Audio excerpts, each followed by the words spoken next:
Quand l'apôtre Paul est parti à Athènes, il a vu plein d'idoles. Et il a vu une idole qu'ils appelaient le Dieu inconnu. Ils avaient cité tous les dieux qu'ils pouvaient, mais ils savaient bien qu'il y en avait d'autres. Ils en ont appelé une le Dieu inconnu. Paul n'est pas venu commencer à dire tous vos dieux sont mauvais. Paul est venu dire, vous croyez en des dieux, c'est bien. Vous avez eu la sagesse de comprendre qu'il y a un Dieu qui est différent de tous les autres. Vous ne savez pas comment il s'appelle. C'est vrai, c'est une bonne révélation.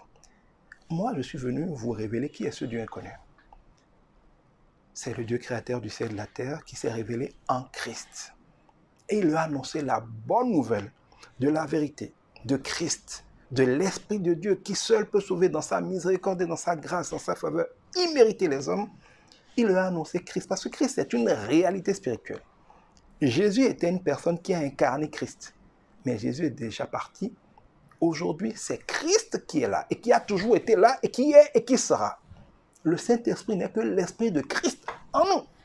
Quand Jésus était sur la terre, l'Esprit de Christ était en lui seul. C'est pour ça qu'il a dit, il est avantageux pour vous que je m'en aille afin de vous le renvoyer, afin de revenir sous une autre forme pour être en vous tous. Christ est là pour être en nous tous, y compris dans des cultures où on n'a jamais entendu parler de l'Évangile. Mais cela n'est pas possible si on leur présente toujours l'Évangile et Christ comme une personne physique ennemie de tout ce qu'ils sont. Nous devons avoir la sagesse, en connaissant vraiment Christ en esprit, en vérité, de montrer aux gens Christ intangible, Christ en principe, Christ en esprit, Christ Dieu dans leur vie, dans leur contexte, dans leurs circonstances. C'est ce que Paul a fait à Athènes. Il leur a présenté Christ comme le Dieu inconnu qu'ils sentaient, qu'ils avaient déjà eu l'intuition qu'il existait. Mais ils n'en savaient pas grand-chose. On ne peut pas expliquer aux gens la vérité sans la rattacher à ce qu'ils savent. Quand à l'école on veut apprendre un nouveau mot à un enfant, on ne peut pas lui définir un nouveau mot en n'utilisant que des mots qu'il ne connaît pas.